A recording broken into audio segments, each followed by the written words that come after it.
السلام علیکم ورحمۃ اللہ وبرکاتہ. الحمد للہ وحدہ والصلاة والسلام علی من لا نبی بعدہ اما بعد فاعوذ باللہ من الشیطان الرجیم. بسم اللہ الرحمن الرحیم. ومن آیاته ان خلقکم من تراب ثم اذا انتم بشر تنتشرون. ومن آیاته ان خلق لكم من انفسكم ازواجا لتسكنوا اليها وجعل بينكم مودة ورحمة ان في ذلك لآيات لقوم يتفكرون. ومن آیاته خلق السماوات والأرض واختلاف ألسنتكم وألوانكم إن في ذلك لآيات للعالمين. ومن آياته منامكم بالليل والنهار وابتغاؤكم من فضله إن في ذلك لآيات لقوم يسمعون إلى آخر الآية. صدق الله العلي العظيم وصدق رسوله النبي الكريم ونحن على ذلك من الشاهدين والشاكرين. اللهم ألهمنا رشدا وأعذنا من شرور أنفسنا. اللهم وفقنا لما تحب وترضى من القول والفعل والنية. رب اشرح لي صدري ويسر لي أمري واحلل عقدة من لساني يفقهوا قولي. آمین یا رب العالمین. محترم حضرات، معزز سامعین، محترم خواتین، میری ماں اور بہنوں، ملی بھائیوں، پیارے بچوں، تلاوت کی ہوئی آیتیں 21واں پارہ سورہ روم آیت نمبر 20 سے لے کر 27 تک آج کا موضوع ہے. گویا سورت کا یہ تیسرا رکوع ہے اور پارے کا چھٹا رکوع ہے. اوپر کی آیتوں سے تعلق یہ ہے کہ اللہ تعالیٰ نے اپنی قدرت کے مناظر پیش کیے کہ مردوں سے زندہ کرنا اور زندوں سے مردوں کو نکالنا اور زمین کے مر چکنے کے بعد پھر زمین کو زندہ کرنا اور تم کو بھی اسی طرح زمین سے نکالا جائے گا. گویا ایک معاملے میں دعویٰ ہے کہ جتنے لوگ قبروں میں ہیں ان تمام کو زندہ کر کے نکالا جائے گا، اور یہی چیز ہے فکر آخرت.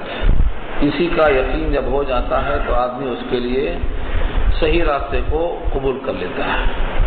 اب اگلی یہاں سے جو آیتیں آیت نمبر 27 تک مضمون ہے، اس میں 6 نشانیاں اور 6 علامتیں ایسی بتائی ہیں جن کو کوئی بھی انسان اپنے مشاہدے میں آنے کی بنا پر انکار نہیں کر سکتا، اور وہ سب اللہ کی قدرت پر اشارہ کرتی ہیں. اگر ان تمام چیزوں میں اللہ کی قدرت نظر آتی ہے تو پھر کوئی وجہ نہیں ہے کہ اس کے بعد جو دعویٰ ہے زمین سے دوبارہ نکالنے کا وہ سمجھ میں نہ آئے، بلکہ اس کا آنا یقینی ہے. اسی لیے اللہ تعالیٰ نے یہاں پر نشانیاں پیش کی ہیں. ومن آیاتہ یا آپ دیکھیں گے کہ تو 6 قدرت کے مناظر پیش کیا اللہ نے. اس میں سب سے پہلی چیز کیا ہے؟ ومن آیاتہ، اور اس کی نشانیوں میں سے، آیات میں سے یعنی قدرت کے دلائل میں سے، قدرت کی نشانیوں میں سے، ان یہ کہ خلقکم، تم کو اللہ نے پیدا کیا، من تراب، مٹی سے، ثم اذا انتم، پھر اب تم بشر ہو، انسان ہو، تنتشرون، جو زمین میں منتشر ہو، پھیلے ہوئے ہو، سارے عالم میں بکھرے ہوئے ہو. اس میں کیا بتانا مقصود ہے کہ تم کو اللہ نے کس چیز سے پیدا کیا؟ مٹی سے. اور مٹی اپنی خاصیت کے لحاظ سے تواضع میں سب سے ممتاز ہے. جب کسی انسان کی خاکساری کی مثال دی جاتی ہے تو کہتے ہیں تواضع ہو زمین کی طرح، جیسے کہا جاتا ہے ارادے ہوں تو آسمان کی طرح، اور عزم ہو تو پہاڑ کی طرح، اور غذا ہو تو اونٹ کی طرح. ایسے کہا جاتا ہے جب تواضع، خاکساری، انکساری ہو تو زمین کی طرح. تو زمین جیسی خاکسار شے، اس سے اللہ نے تم کو بنایا اور اتنا سنوارا کہ زمین میں جتنی مخلوقات ہیں ان تمام پہ تم کو اشرف، اکرم، حاکم، خلیفہ ممتاز کر دیا. یہ اس کی قدرت کا کرشمہ یہ کہ ادنا شے کو اعلیٰ کر دیا، سب سے کمتر کو سب سے عمدہ کر دیا، اور کائنات میں سب سے جو عاجز ہے وہ مٹی سے انسان کو اتنا نوازا کہ ساری کائنات کا خلیفہ بن گیا. تو اللہ کی قدرت ہے یہ. اور یہیں سے غلطی ہوئی تھی ابلیس سے. ابلیس نے یہی تو کہا تھا کہ مجھ کو آپ نے آگ سے پیدا کیا ہے، آگ اوپر جاتی، گڑھے میں ہے تو اوپر جاتی، اور ان کو پیدا کیا ہے مٹی سے، مٹی کو اوپر پھینکے تو نیچے گرتی. تو ان میں پستی ہے، مجھ میں طرف اور بلندی ہے، میں سجدہ کیوں ان کو کروں، یہ سجدہ مجھے کریں. یہ دماغ نہیں گیا کہ زمین کی پستی اور آگ کی بلندی جو اس کی ذاتی نہیں ہے، بلکہ خالق جس کو چاہے پست کرے اور خالق جس کو چاہے بلند کرے. بلند و بالا کرنا، عزیز اور ذلیل کرنا، پست کرنا، بلند کرنا، یہ سب اللہ کی قدرت ہے. ادھر توجہ نہیں گئی. تو بتانا مقصد یہاں یہ ہے کہ تم کو اللہ نے مٹی سے پیدا کیا، اور مٹی میں خاکساری ہوتی ہے، پھر بھی تم کو بہت اونچا کیا، بہت بلند کر دیا. یہ اللہ کی قدرت ہے. وَمِنْ آيَاتِهِ أَنْ خَلَقَكُم مِّن تُرَابٍ، اور اس کی نشانیوں میں سے یہ ہے کہ تم کو پیدا کیا مٹی سے. مٹی سے پیدا کرنے کی دو شکل ہے. ایک تو آدم کو مٹی سے بنایا، اور آدم کی اولاد میں ہم سب ہیں. تو جب ہمارے دادا آدم ہی مٹی سے ہیں تو ہم سب مٹی سے ثابت ہو گئے. اور اگر اس طرح نہ دیکھا جائے تو ہر انسان کی پیدائش جس مادے سے ہے یہ خون سے بنتا ہے، اور خون سارا کا سارا غذاؤں سے بنتا ہے، اور غذائیں سب مٹی سے نکلتی ہیں. تو انسان بھی مٹی سے ہے. مٹی سے بنا ہوا انسان اب اس وقت کیا ہے، ساری کائنات میں پھیلے ہوئے منتشر. ثم اذا انتم، پھر اب تم بشرون، بشر ہو، تنتشرون، منتشر ہو، ساری کائنات میں پھیلے پڑے ہو. تو ایک قدرت یہ ہے کہ وہ سب سے کمتر کو سب سے اعلیٰ کرنے پر قادر ہے، اور ایک انسان سے ساری کائنات کو پیدا کرنے پر قادر ہے. نمبر 2، ومن آیاتہ، اور اسی کی نشانیوں میں سے یہ بھی ہے، ان یہ کہ خلق لکم من انفسکم ازواجا، خلق لکم، پیدا کیا تمہارے لیے. پہلے کیا تھا، پیدا کیا تم کو. اب فرمایا خلق لکم، پیدا کیا تمہارے لیے. من انفسکم، تمہاری ہی ذات میں سے، تمہاری ہی قسم میں سے، تمہاری ہی جنس میں سے، ازواجن، جوڑا، تمہارا جوڑا پیدا کیا. جوڑا انسان کا اللہ نے کہاں سے پیدا کیا، تمہیں میں سے.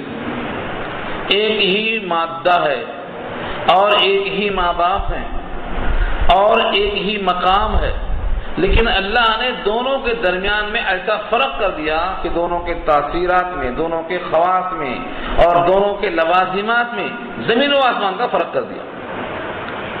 اور مقصد بتایا لتسکنوا الیہا، تاکہ تم اس کی طرف سکون پاؤ. لتسکنوا الیہا، تاکہ تم اس کی طرف سکون پاؤ. اور یہ جب تک رشتہ نہ ہو، اس درجے تعلق نہ ہو، تب تک یہ سکون حاصل نہیں ہوتا. جتنے تعلقات کی اقسام ہیں مرد و عورت کے درمیان میں، ان تمام میں سب سے اہم چیز کیا ہے، سکون قلبی، راحت. اور اگر کسی کو یہ میسر نہیں ہے تو اس کی وجہ یہ ہوگی کہ وہ غیر شرعی عمل سے قریب ہوا ہے. اگر غیر شرعی عمل سے قریب ہوا ہے تو سکون حاصل نہیں ہوگا، بلکہ بے چینی حاصل ہوگی. اور شریعت کے لحاظ سے اگر قریب ہوا ہے تو اس کو اللہ نے سکون کا پابند بنایا ہے. لتسکنوا الیہ وجعل بینکم مودۃ ورحمہ، اور بنا دیا تم دونوں کے بیچ محبت اور مہربانی. مودت کو سمجھو محبت. مودت کا مادہ ہے ودہ. ودہ یا ودو کے معنی محبت، دل سے چاہنا، خواہش کرنا. ودود اللہ کے ناموں میں سے ایک نام ہے، ذو العرش المجید، وہو الغفور الودود. تو ودود اللہ کی صفت میں سے ہے، بہت بندوں سے پیار کرنے والا. اسی ودود سے ہے ودہ، جس کے معنی محبت کرنا. عورت اجنبی ہے، ایک مرد اجنبی ہے، دونوں کے درمیان جب رشتہ قائم ہوتا ہے تو اجنبیت جا کر دونوں میں محبت پیدا ہو جاتی ہے۔ اور پھر ایک لفظ اور ہے مودت کے ساتھ رحمت۔ امام قرطبی نقل کرتے ہیں کہ مرد عورت کے درمیان جب تک شباب ہوتا ہے دونوں ایک دوسرے کے ساتھ جنسی تسکین حاصل کرتے ہیں تب تک ان میں مودت اور محبت ہوتی ہے، اور جب دونوں بڑھاپے میں پہنچ جاتے ہیں تو وہ مودت وہ جذبات تو نہیں ہوتے ہیں لیکن آپس میں دوسرے پہ مہربانی شروع ہوتی ہے۔ یہ نکاح کی برکت ہے۔ یہ لفظ ہے مودتن کے بعد رحمتن، جس کو مہربانی کہتے ہیں۔ بوڑھا بوڑھی دونوں آپس میں ایک دوسرے کے شفیق ہوتے ہیں، ایک دوسرے پر مہربانی کرتے ہیں کہ کسی قسم کی تکلیف کو وہ برداشت نہیں کرنا چاہتے۔ یہ اللہ نے دو اجنبی کے درمیان پیدا کیا، دل میں محبت پیدا کرنا اور دل میں مہربانی پیدا کرنا، اور ان دونوں کے درمیان میں سکون کو پیدا کرنا، اور تمہارے ہی وجود سے تمہارے لیے ایک جوڑا تیار کرنا، یہ سب اللہ کی عظیم قدرت ہے۔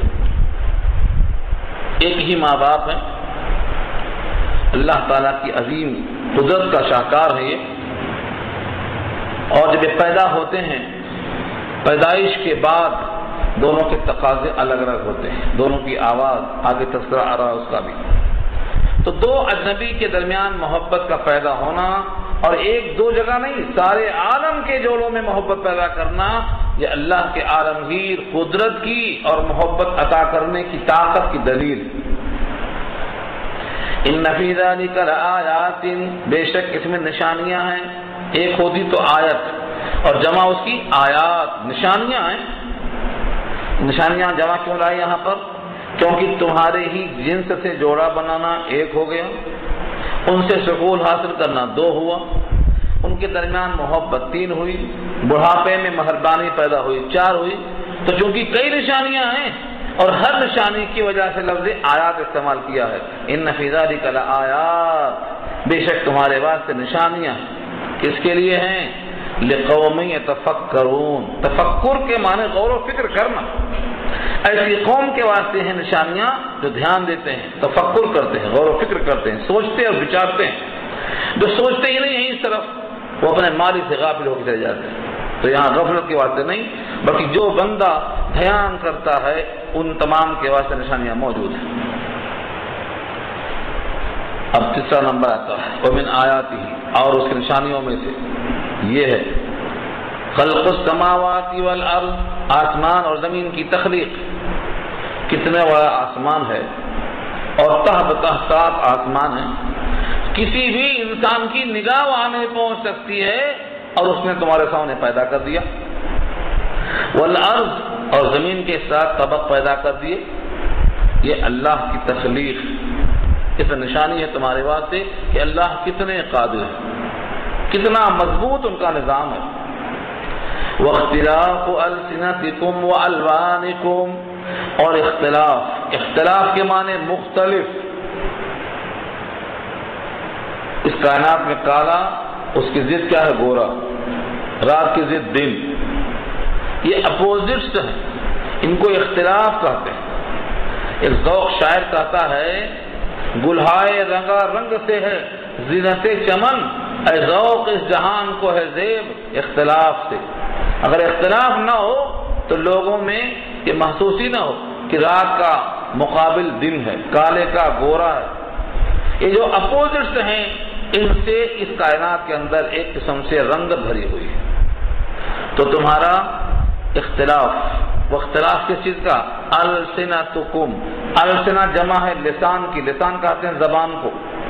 تمہاری زبانوں کا اختلاف، بظاہر دیکھو تو وہی زبان ہے، وہی مسوڑے ہیں، وہی ہونٹ ہے، وہی تلوا ہے، وہی حلق ہے، لیکن اس زبان کے ذریعے سے کتنے دنیا میں انسان ہیں جن کی زبانیں الگ الگ ہیں، کوئی تلگو، کوئی ہندی، کوئی عربی، کوئی فارسی، اتنی زبانیں، لیکن اندر سے دیکھا جائے تو وہی زبان کا گوشت ہے، وہی لوتھڑا ہے، وہی حلق ہے، وہی قہوہ ہے۔ تو اتنے اختلافات زبانوں کے اللہ نے پیدا کر دیا۔ اختلاف سے مراد یہاں پر زبانوں کا مختلف ہونا۔ اور ایک تشریح کیا شارحین نے، اختلاف السنہ سے مراد ہے زبان کا مختلف ہونا، یعنی آواز کا اور لہجے کا مختلف ہونا۔ ایک ہی باپ کی اولاد ہیں، ایک ہی مقام پہ پیدا ہوئے ہیں، ایک ہی جنس کے پیدا ہوئے ہیں، لیکن ان کے لب و لہجے میں، ان کی آواز میں، ان کے انداز میں اور ان کے بولنے کے اتار چڑھاؤ میں زمین و آسمان کا فرق کر دیا کہ کسی کا لہجہ کسی سے ملتا ہی نہیں، ہر ایک کی آواز الگ ہے۔ اتنی قدرت کا مظاہرہ اللہ نے کی۔ اور آگے فرمایا وَأَلْوَانِكُمْ، الوان لون کی جمع ہے، لون کے معنی رنگ، صرف 3 ہی رنگ دنیا میں ہے، مردوں میں، عورتوں میں، سب میں ملا ہے، کالا گورا سانولا، کالا یا گورا 2 ہی رنگ ہے، سفید اور کالا، ان دونوں کو جوڑ کر اللہ نے 3 رنگ کر دیا، لیکن کروڑوں انسان، اربوں انسان اسی 3 رنگ میں ہیں، 1.25 انچ کا چہرہ ہے، لیکن کسی کی شکل کسی سے ملتی جلتی نہیں ہے، بالکل الگ تھلگ پیدا کر دیا۔ یہ الوان کا اختلاف ہے۔ ومن آیاته واختلاف ألسنتكم وألوانكم ومن آیاته خلق السماوات والأرض واختلاف ألسنتكم وألوانكم، اسی کی نشانیوں میں سے ہے زمین و آسمان کی تخلیق، زبان کا اختلاف اور تمہارے رنگوں کا اختلاف، اللہ کی قدرت۔ ان فی ذلک، بے شک اس میں نشانی ہے، لآیات، نشانیاں ہیں، کس کے لیے؟ للعالمین، عالم کی جمع عالمین ہے، سارے عالم کے لیے، سمجھنے والوں کے واسطے نشانی ہے، کیونکہ زبان کا مختلف ہونا، لسان کا مختلف ہونا، لہجے کا مختلف ہونا، رنگوں کا مختلف ہونا، زمین و آسمان کی تخلیق میں غور کرنا، یہ سب کسی 1-2 آدمی کے بس کی بات نہیں ہے، بلکہ سارے عالم کو غور کرنے کے واسطے کافی ہے۔ اس واسطے فرمایا للعالمین۔ ومن آیاتہ، اور اسی کے قدرت میں سے یہ بھی ہے، منامکم، تمہارا سونا، منام نوم سے بنا، تمہارا سونا، منامکم باللیل والنہار، دن میں اور رات میں، پہلے رات کہا پھر دن کہا، کیونکہ منام کا تعلق رات سے زیادہ گہرا ہے۔ منامکم باللیل، راتوں میں تمہارا سونا، والنہار، اور دن میں بھی سونا۔ دوسری آیت آئی ہے سورہ قصص 20 میں، تو سونے کے ساتھ رات کو رکھا اور دن کے ساتھ کام کو رکھا، کام دن میں اور رات میں نیند، لیکن یہاں پر اللہ تعالیٰ نے رات کے ساتھ اور دن کے ساتھ دونوں کے ساتھ نیند کو جوڑ دیا ہے، لیکن چونکہ رات میں زیادہ نیند ہوتی ہے دن کے مقابلے میں، دن میں زیادہ سوتا ہے، رات میں دن میں زیادہ سونے والا آدمی رات والے آدمی کے مقابلے میں صحیح نہیں رہتا ہے، زیادہ تعلق نیند کا، گہری نیند کا رات سے ہے، تو اس کو مقدم فرمایا اللہ نے۔ لیکن کبھی کبھی انسان دن میں بھی سوتا ہے، جس کو ہم کہتے ہیں قیلولہ، تھوڑے سے وقفے کے بعد، یا اگر نیند مکمل نہیں ہوئی ہے تو کبھی سو جاتا ہے، لیکن صحیح معنوں میں رات سونے کے لیے ہے اور دن کام کے لیے، جیسا یہاں کہا گیا ہے، لیکن تشریح کرنے کے ساتھ دونوں باتیں کہی گئی ہیں۔ اگر کوئی دن میں سوتا ہے تو وہ بھی درست، رات میں کوئی کام کرتا ہے تو بھی درست، لیکن نسبتاً زیادہ تر سونا رات میں ہوتا ہے، زیادہ کام دن میں ہوتا ہے، یہ بتایا گیا ہے۔ نشانی ہے اللہ کی۔ سو جانا، سو جانا کیا ہے؟ مر جانا، النوم اخو الموت۔ کوئی دنیا میں کہو مرنے کو تیار نہیں ہے لیکن سونے کو تیار ہے، اگر یہ معلوم ہو جائے کہ سونا بھی مرنا ہے تو سوئے گا ہی نہیں۔ حالانکہ سونے اور مرنے میں اتنا ہی فرق ہے، سونے کے بعد آدمی اٹھنے کی امید لے کے سوتا ہے، لیکن مرنے کے بعد اٹھنے کی امید نہیں ہوتی، اس لیے مرنے کو تیار نہیں ہوتا، حالانکہ مرنے کے بعد بھی اٹھنا ہے، وَإِلَيْهِ النُّشُورُ، اس کی طرف اٹھ کے جانا۔ یہاں اللہ فرماتے ہیں نیند نشانیوں میں سے، نیند نشانی میں سے کیسے ہے؟ بہت سے لوگ نیند کو لانے کے لیے بستروں پہ سوتے، گولیاں بھی کھا لیتے مگر نیند نہیں آتی۔ نیند جب اللہ ڈال دیتے ہیں تو خود بخود آ جاتی ہے، کچھ کھائے بغیر۔ جب انسان کی طبیعت میں تھکاوٹ آ جاتی ہے اور لیٹنے کے بعد فطری طور پر اللہ نے اس کو ایسا انہوا کر دیا ہے کہ نیند میں غرق ہو جاتا ہے، تمام تھکان دور ہو جاتی ہے، صبح بالکل تیار ایسا نکلتا ہے کہ گویا تھکا ہی نہیں تھا۔ تو یہ اللہ کی قدرت ہے۔ وَابْتَغَاؤُكُم مِّن فَضْلِهِ، اور تلاش کرنا تمہارا اس کے فضل کا، اس کے فضل سے مراد رزق۔ قرآن کریم میں جہاں جہاں لفظ فضل آیا ہے بالعموم اس سے مراد رزق ہے۔ تو دن میں تمہارا رزق تلاش کرنا اور رات میں تمہارا سو جانا، یہ دونوں اللہ کی نشانیاں ہیں۔ یہاں سے یہ کوئی نہ سمجھے کہ تلاش معاش ہم کرتے ہیں اور ہم سونا چاہتے ہیں تو سوتے ہیں۔ سونا بھی ہماری قدرت میں نہیں ہے اور معاش دن میں یہ بھی ہماری قدرت میں نہیں ہے۔ ہم کیا کرتے ہیں؟ آپ نے دیکھا ہوگا دنیا میں ایک ہی ڈگری، ایک ہی طاقت، ایک ہی سرمایہ اور یکساں صلاحیت لے کر کے دو آدمی میدان میں کام کرتے ہیں، ایک بہت آگے نکل جاتا ہے، ایک وہیں رہ جاتا۔ یہ کون کرتا ہے؟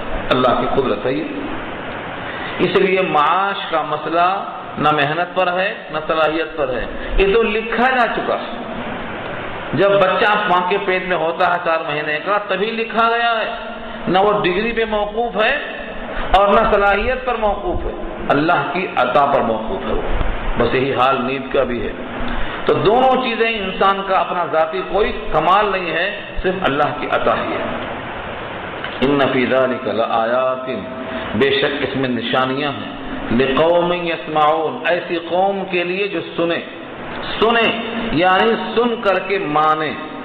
اس لیے کہا گیا یہ ماننا اور سننا۔ سو گئے، سونے والے کو پتا نہیں کہ ہم سوئے۔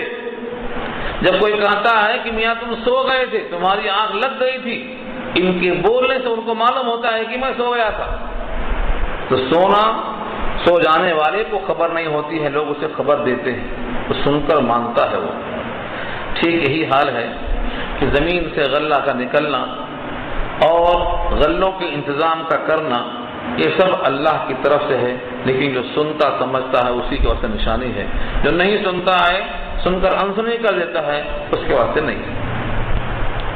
ومن آیاتہ، اور اسی کی نشانیوں میں سے یہ بھی ہے، یریکم، دکھاتا ہے وہ تم کو، البرق، بجلی، خوفا وطمعا، خوف کے معنی ڈر اور طمع کے معنی امید۔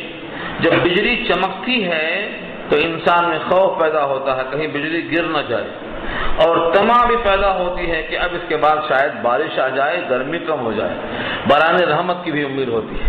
تو بارش کی امید بھی ہوتی ہے اور بجلی کے گرنے کا خدشہ، اندیشہ بھی ہوتا ہے۔ ان دونوں کے ساتھ تمہیں اللہ برق دکھاتا ہے۔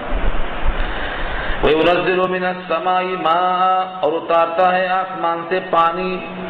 آسمان سے پانی کا اتارنا یہ مراد ہے آسمان کی سند سے بدریوں کو نچوڑ کے پانی برسانا۔ فَيُحْيِي بِهِ الْأَرْضَ، پھر زندہ کرتا ہے اس پانی کے ذریعے سے مردہ زمین کو۔ مردہ زمین جو دبی ہوئی تھی، اللہ تعالیٰ اس بارش کے پانی سے اس کو زندہ کر دیتا ہے، بعد موتها، زمین کے مر چکنے کے بعد۔ جس طرح مردہ زمین زندہ ہو گئی پانی برسانے سے، ٹھیک یہی حال ہے کہ اللہ تعالیٰ ساری کائنات کے انسانوں کو زندہ کریں گے۔ ان فی ذلک لآیات، بے شک اس میں نشانیاں ہیں، لقوم یعقلون، ایسی قوم کے واسطے جو تعقل کرتے ہیں۔ عقل کا استعمال کرنا اس میں شرط ہے کہ خوف اور طمع دونوں ہے۔ بارش سے مردہ زمین کا زندہ ہونا ہے، مرنے کے بعد ایسا زندہ کرنے پر وہ قادر ہیں۔ ان تمام چیزوں میں عقل کا استعمال کریں گے تو سمجھ میں آئے گا، اس لیے فرمایا لقوم یعقلون، ایسی قوم کے واسطے جو سوچتے ہیں۔ ومن آیاتہ، اور اسی کی نشانیوں میں سے یہ ہے، ان تقوم السماء والارض بامرہ، یہ کہ قائم ہے آسمان اور زمین اس کے حکم سے۔ زمین و آسمان قائم ہے، کوئی چھت قائم ہونے کے لیے کھمبوں کی ضرورت پڑتی ہے، کالم کی ضرورت پڑتی ہے۔ اللہ فرماتے ہیں اس آسمان کو قائم کرنے کے لیے صرف خدا کا حکم ہے، صرف خدا کا حکم ہے۔ لفظ بامرہ بتاتا ہے اس کے حکم سے یہ قائم ہے۔ سورہ سجدہ میں کہا ہے بغیر عمد ترونہ، تم دیکھتے ہو نا بغیر کالم کے چھت کھڑا۔ یہ مضمون کئی مقام پہ آ چکا ہے، یہاں بتانا یہ ہے کہ آسمان کھڑا ہے کس کے حکم سے؟ بامرہ، اللہ کے حکم سے، کوئی سپورٹ نہیں ہے اس کو روکنے کے بعد۔ والارض، اور زمین کا بھی یہ حال ہے کہ یہ دونوں مستحکم ہیں، اللہ کے حکم پر قائم ہیں، اتنے مضبوط کہ ہزاروں برس گزر گئے لیکن یہ قائم اور دائم ہے۔ لیکن اتنی مضبوط شے جو بلا کسی مرمت کے، بلا کسی آئلنگ گریسنگ کے قائم ہے، جب وقت آئے گا تو سب ٹوٹ پھوٹ کے درہم برہم ہو جائے گا۔ اس لیے آگے فرمایا ثم اذا دعاکم، پھر جب تم کو اللہ پکاریں گے دعوتم من الارض، زمین سے نکلنے کے واسطے ایک آواز دیں گے، اذا انتم تخرجون، جبھی تم لوگ نکل پڑو گے، تم سب قبروں سے نکل پڑو گے۔ اللہ کی قدرت کا یہی شاہکار یہاں بتانا مقصود تھا کہ جس حکم سے زمین آسمان قائم ہے اور جس کے حکم سے زمین و آسمان ٹوٹ پھوٹ جائیں گے، اسی کے حکم سے تم زمین کے اندر سے نکل جاؤ گے۔ جب اللہ حکم دیں گے سارے مردے کھڑے ہو جائیں گے۔ وَلَهُ مَن فِي السَّمَاوَاتِ، اور اسی کے لیے وہ تمام مخلوقات ہیں جو آسمانوں میں اور زمین میں ہیں۔ اللہ تعالیٰ کی طرف جتنی مخلوقات ہیں، لفظ من آیا، من آتا ہے انسانوں کے لیے، یعنی ذوی العقول کے لیے۔ وَلَهُ مَن فِي السَّمَاوَاتِ وَالْأَرْضِ، اور اسی کے لیے ہیں جو کچھ آسمانوں میں اور زمین میں ہے۔ كُلٌّ لَهُ قَانِتُونَ، سب اسی کے تابع ہیں۔ قانتون، قانتا کے معنی دعائے قنوت پڑھتے ہیں آپ، دعائے قنوت میں کیا کرتے ہیں؟ اللہ کی طرف متوجہ ہوتے ہیں، اللہم انا نستعینک متوجہ ہوتے ہیں، اس کا نام دعائے قنوت۔ یہاں فرمایا کل لہ قانتون، سب اسی کے لیے تابع ہیں، اسی کے حکم بردار ہیں، اسی کے سامنے متوجہ۔ تو قانت کے معنی فرما بردار، اطاعت گزار، بات ماننے والے، اطاعت کرنے والے، سب اسی کے حکم کے تابع ہیں۔ یہ تمام مثالیں دے کر 6 قدرت کی نشانی ہوگی، 6 مثالیں دی اللہ نے، ان میں سے کسی ایک کا انکار کوئی بندہ نہیں کر سکتا۔ ان سب میں کیا ہے؟ اللہ کی قدرت ہے، اللہ کی حکمت ہے، اور بندوں پر اللہ کی شفقت ہے۔ ان تمام کے بعد خلاصہ اس کا کیا ہے؟ وَهُوَ الَّذِي يَبْدَأُ الْخَلْقَ ثُمَّ يُعِيدُهُ، وہی ہے جو پہلی بار تخلیق کرتا ہے، پہلی بار بناتا ہے، ثم پھر یعیدہ، اس کا اعادہ کرے گا۔ پہلی بار جس نے سارے انسانوں کو پیدا کیا ہے، پھر دوبارہ وہی اس کو دوبارہ پیدا کرے گا، وہی اس کو اعادہ کرے گا۔ یعیدہ اعادہ سے بنا ہے، دوبارہ پھر پیدا کرنا۔ وہو، اور دوبارہ پیدا کرنا کہ اللہ پر کیا ہے؟ فرمایا اہون علیہ، یہ زیادہ آسان ہے اللہ پر۔ یہ زیادہ آسان کیوں کہا؟ اللہ پر تو پہلی بار پیدا کرنا بھی آسان ہے اور دوسری بار بھی آسان ہے، لیکن انسان کی ایک فطرت، انسان جانتا ہے کہ کسی کام کو پہلی بار کرنا نسبتاً مشکل ہوتا ہے، دوبارہ پیدا کرنا نسبتاً آسان ہوتا ہے۔ تو جب پہلی بار اللہ نے پیدا کر دیا اور دوسری بار نسبتاً پیدا کرنا آسان ہوتا ہے، تو انسان کے فہم کے مطابق کہا وَهُوَ أَهْوَنُ عَلَيْهِ، جس نے پہلی بار پیدا کیا ہے جب دوبارہ وہ پیدا کرے گا تو پہلی بار کے مقابل میں وہ زیادہ آسان ہوگا۔ ورنہ حقیقت یہ ہے اللہ کے اوپر پہلی بار اور آخری بار سب آسان ہی آسان ہے، اس کے لیے تو صرف حکم دینا کافی ہے۔ تو انسان کے فہم کے مطابق بات کی گئی ہے۔ وَهُوَ الَّذِي يَبْدَأُ الْخَلْقَ ثُمَّ يُعِيدُهُ، وہی وہ ذات ہے جو پیدا کرتا ہے پہلی بار بناتا ہے، ثُمَّ يُعِيدُهُ، پھر اس کا اعادہ کرے گا، اس کو دہرائے گا۔ وَهُوَ أَهْوَنُ عَلَيْهِ، اور وہ زیادہ آسان ہے اس پر۔ اس کے بعد فرمایا وَلَهُ الْمَثَلُ الْأَعْلَى، وَلَهُ الْمَثَلُ الْأَعْلَى، اور اسی کے لیے مثل ہے سب سے اعلیٰ۔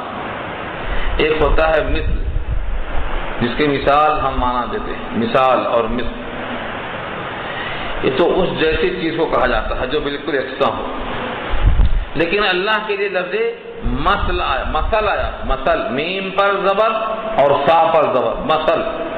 اور مثل قرآن کریم میں اللہ کے صفات کے واسطے آیا ہے، تو ہر ایسی چیز پر اس کا اطلاق ہوتا ہے جو کسی دوسری شے کے کسی بھی شے میں کچھ مماثلت ہو، تھوڑا بہت مماثلت ہو تو اس کو مثل کہہ دیا جاتا ہے۔ مثل اللہ تعالیٰ کی فرمایا اسی کی شان سب سے اوپر ہے آسمانوں میں اور زمین میں۔ جتنی لوگ بلندیوں کا تبصرہ کرتے ہیں، جہاں جہاں بلندیاں ہیں، ان تمام میں سب سے بلند اور سب سے اعلیٰ شان و عرفہ شان اللہ کی ہے۔ زمین و آسمان میں سب سے اعلیٰ اسی کی مثل ہے۔ وَهُوَ الْعَزِيزُ الْحَكِيمُ، اور وہ غالب ہے حکمتوں والا۔ عزیز کہتے ہیں غلبے والا، اور حکیم کہتے ہیں حکمتوں والا۔ یہ دو صفتیں اللہ کی بتائی گئی کہ اللہ نے جو اوپر 6 قدرت کے مناظر پیش کیے ہیں، کہ اللہ کے عزیز ہونے کی دلیل ہے کہ وہ سب پہ غالب ہے، اور چونکہ وہ حکیم ہے لہذا ان تمام قدرت کے مناظر میں حکیمانہ فیصلہ کیا گیا ہے۔ حکیم کا کوئی حکم حکمت سے خارج نہیں ہوتا، لہذا بندوں کے فیصلے کے مطابق کہ ابھی موت آ جائے اور ابھی قیامت آ جائے اور ابھی فیصلہ ہو جائے، اس کی حکمت کے خلاف ہے۔ ابھی سے کسی پر موت کا نہ آنا یہ کوئی دلیل نہیں کہ اب کبھی موت نہیں آئے گی، ابھی قیامت کا نہ آنا یہ کوئی دلیل نہیں ہے کہ پھر قیامت کبھی نہیں آئے گی، بلکہ اللہ جب چاہیں گے اس کو لانے پر وہ قادر ہیں۔ جس طرح سے وہ عزیز ہیں ان تمام مشاہدات میں، ایسے ہی وہ عزیز ہیں تم کو دوبارہ پیدا کرنے میں۔ جیسے ان تمام چیزوں میں حکمت ہے، ایسے ہی تم کو دوبارہ پیدا کرنے میں، حساب لینے میں اور جزا و سزا دینے میں بھی وہ اللہ کی حکمت ہے۔ اسی حکمت کا چرچا اللہ نے یہاں پر پورا کر دیا ہے۔ الحمدللہ رکوع مکمل ہو گیا، اب اس کے بعد نیا رکوع شروع ہوتا ہے جس میں ابھی دلائل باقی ہیں، گفتگو انشاءاللہ آئندہ آئے گی۔ دعا کر دیجیے۔